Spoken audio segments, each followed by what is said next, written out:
Welcome. So today we're going to do Parshas Masei, and we're going to finish Sefer Bamidbar. So in the beginning of the Parsha, Masei goes through all the Masoyas, 42 Masoyas. They went from this place to all these different places that they went to. And the Parsha starts like this. Eilim and Refidim, they left from Ramses, and it tells you Mitzrayim mekabrem es asher hika Hashem behem kol b'chor. Mitzrayim was busy with burying the b'chores that died. Why does the Torah introduce the list of the Masoyas, the itinerary, where they went from this place to that place? Why is that introduced with the Mitzrayim Mekabrim, that they had many funerals? What does that have to do with the Masoyas?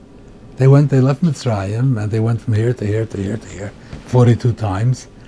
The fact that when they left, the Mitzrayim were being Mekabrim, what does that have to do with anything?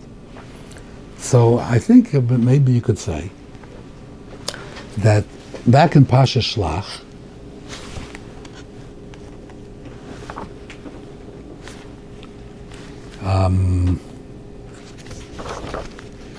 so the Meraglim went to scout Eretz Yisrael. They came back and they said, Eretz Eichelos Yeshvei. It's a land that devours its inhabitants. So Rashi says, why is Eretz Eichelos Yeshvei? B'chol makom she'avarnu mitzanu kovrei mesim. Wherever we went, we saw them burying the dead. Wherever we went, there were funerals and funerals. So apparently, the land, devours its inhabitants. But Kadosh Baruch Hu asol l'toiva. The Rebbeinu Shalom made this for their good. K'dei l'tardeim be'evlam v'leitnu leiv le'elu.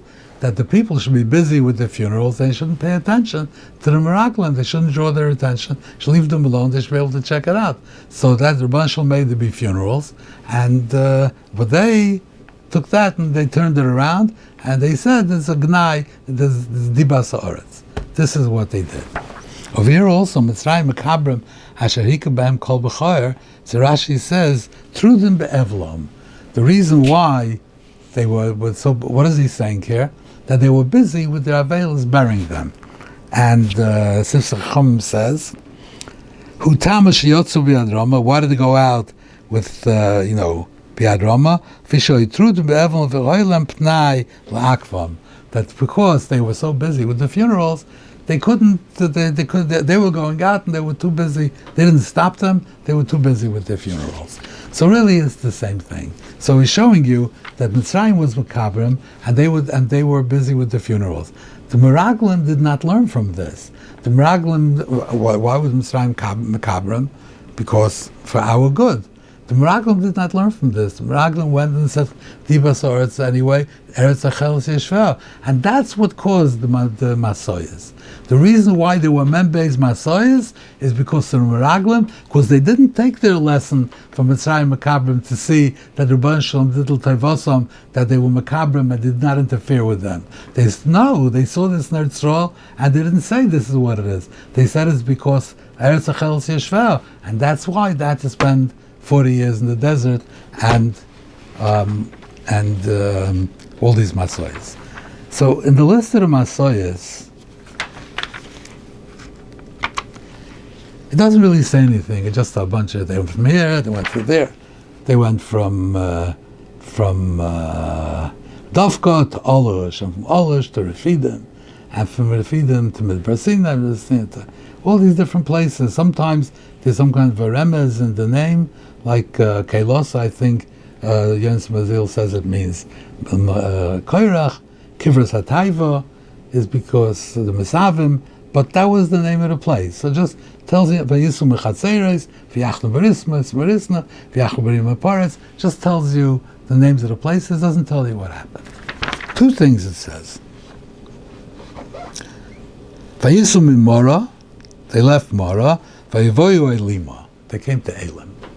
Uve'Eilim shteim esrei einas mayim v'shivim tmorim. In Eilim, this pasuk also is in Parshas B'Shalach, that there were 12 springs of water and 70 palms. Okay, fine. That's what happens. V'yisum Eilim, they went from Eilim, they came to Yamsuf in Midbrasin, that Dafka went to Olish, v'yisum Olish v'yachnu b'Refidim. Now they came to Refidim. Now it tells them about Refidim. V'hoya sham mayim am lishtais. There was no water in Refidim. There was no water. And then it goes, it's from Refidim v'yachnu b'Sinai. These are the only two things that it says in the Masei. It's telling you what happened in that place. It tells you they came to Eilim and they found Shtei Mesrei and Tzmayim Shivim Tmorim and came to Refidim and there was no water. It doesn't even tell you what happened with no water. It doesn't tell you that the Rebbeinu Shalom told Moshe v'kisa b'tzur and you're able to give them water. It doesn't tell you. It just says when you came there was no water. So what are these two things? So, and if you say that the Mayim is a remes for Torah, first of all, it's Mayim. There's other Mayim. There's Mei Meriva, there's Mei Mora. There's not the only Mayim, these two. And if it's a remes for Torah, so every Mayim is a remes for Torah, and Mayim Har Sinai is a remes for Torah. So why does it say these two things? What's the pshat? What is the meaning? So the Rambam says in the Moira, Chelek Gimel Perek Nun, why does the Torah tell you all these Messiahs? What's the point? These are all a bunch of names and tells you these things. Why? So the Rambam says that the Torah tells you these things, that you should be able to go to these places and take a look at them. You might think that all these Messiahs were places that were close to inhabited areas. There was food there was water, there were services, whatever.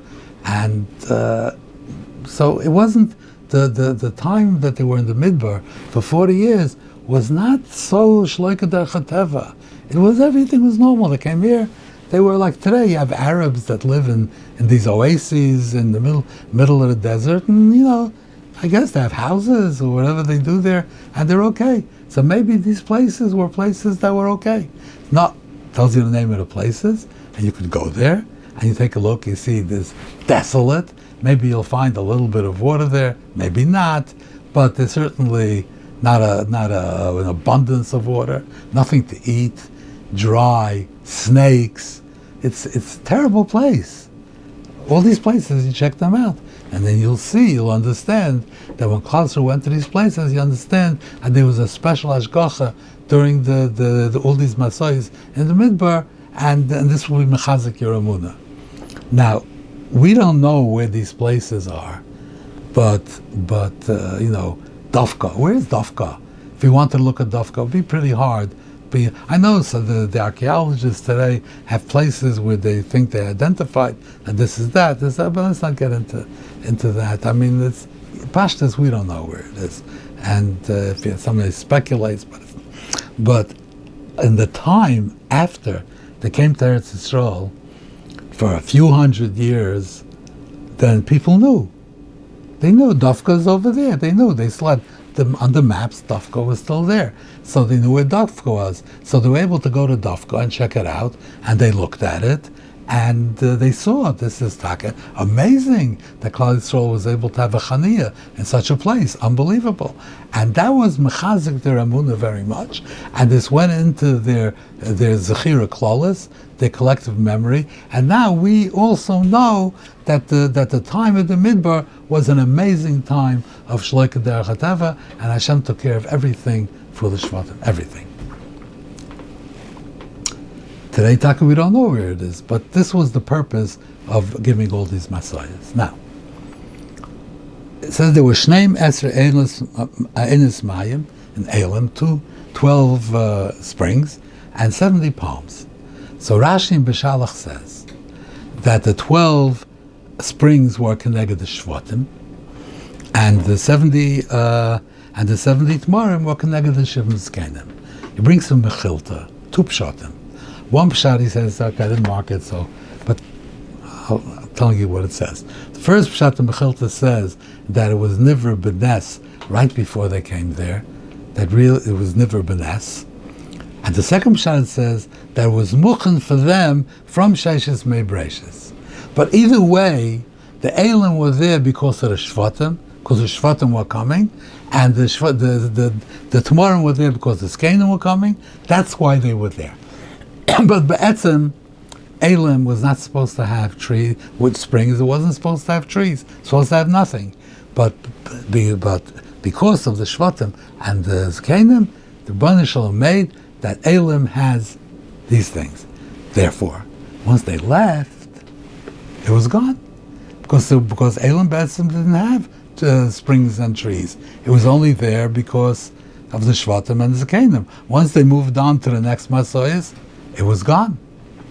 Refidim, on the other hand, was the opposite. It says, Hoyel, Yonson ben Zil says, Hoyel v'rofu yedeya min ha-mitzvahs, it's yabshu mabui, v'lehoya moil amal l'meshti. Because they had a rifyon, they slipped in the kiyum mitzvahs. Therefore, the wells dried up, and they had no water. So V'lehoya Mayim Lisha is telling you that there was no water. Why was there no water? Because they had a rifyon mitzvahs. So it was a peronius for Klal Yisrael that came to Refidim that they didn't have water, because really there was water in Refidim, but because it was Rafi Deim mitzvahs, the wells dried up.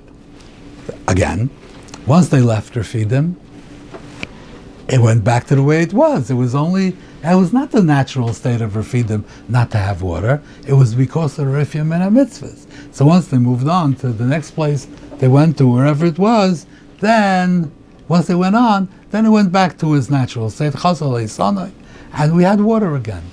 So the Torah is telling you like this: you're going to come check out these places. You're going to go to Dofko, you're going to go to Olish, you're going to see the places, you can see what it is. But you're going to come to Eilim, and you're not going to find water, you're not going to find palm trees. So he's saying, the Torah is telling you that at that time there was, but now there isn't. That's what the Torah is telling you. You shouldn't think that it's not accurate. It's accurate. You're going to come, you're not going to find it because it's not there today. It was at that time. All the places the Torah doesn't tell you anything. But in Eilim, the Torah tells you the Eilim that they went to, that Eilim had water. Otherwise, Eilim didn't have water. And when we went to Refidim, it's not telling you what happened. You hit the rock, the water came. Not Nageya. He's telling you the Refidim that they came to, there was no water there. So Mela, you're going to come there, you're going to say, wait a minute, the Torah is telling us things are not accurate. We're coming to Refidim, there's plenty of water. No, the Refidim that they went to, the Torah tells you, they had no water. The Eilim that they went to, they had water and they had trees. That's why only these two things. Because these are the only two places that are different today from how they were at the time that the Masei is. Okay. I want to finish with one small thing. So the Bnei Tzelafchad, they got the right to Yarshin, the Chelik of Tzelafchad, and we learn out from here, Nachlas Habanos, if there are no sons, the daughter's Yarshin. So they were upset, the people. The Yikvar Rosh Ovis, the Mishpachas, B'mocher Menashe. So they came and they said that what's going to happen, they're going to marry V'hoyu le'echad b'nei shiftei b'nei Yisrael l'noshim v'nigro nachlosam b'nachlas avoseinam. They're going to marry somebody from the b'nei shiftei b'nei Yisrael, and they're going to, and then we're going to, their nachla is going to go over to a different shevet. What's this lashon b'nei shiftei b'nei Yisrael? I mean, the shevet achar, I should say. V'hoyu l'noshe, v'hoyu le'echad me shevet achar. What's shifted b'nei Yisrael? Everybody shifted b'nei Yisrael. What are they saying here? V'hoyu le'echad me shifted b'nei Yisrael. So I just had a thought, maybe it is, that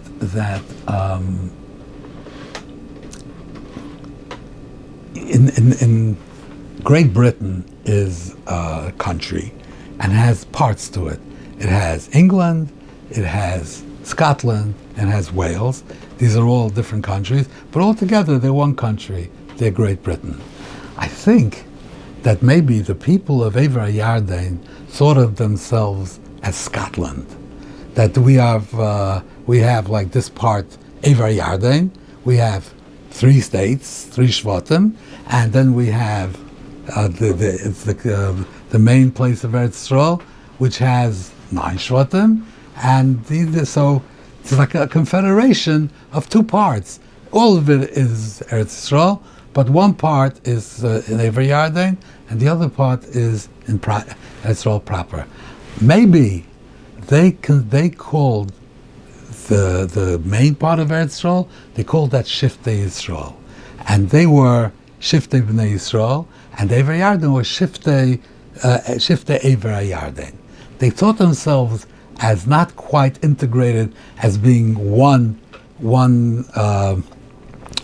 country, one ummah. They thought themselves of being 2 parts. Like later, you had the Taka in Eretz Yisrael. You had Machas Yehuda, Machas Yisrael, and they were all one country, but they had a different king, they were different, and they fought with each other. That was like a little bit extreme. But over here, they weren't fighting with each other. But you guys, you are there, you're in Eretz Yisrael, you're doing your thing. We're here with our sheep, and we're doing we're different. We're not the same place. So they were concerned that the Nachla would go over to Shiftei B'nai Yisrael. Some people on the other side of the Yarden, they would get a hold of the Nachla. If over here in the Ever Yarden, it went to Ruvain, it went to Gad, it went to Menashe, that didn't concern them so much because it stayed in Scotland, it was still here. But if you're going to go, somebody from England is going to go marry them, and then England's going to get a chelik in our lands, that they didn't want. Maybe it's just a thought. Thank you very much, and the Mitzvah next week starts Sefer Devarim.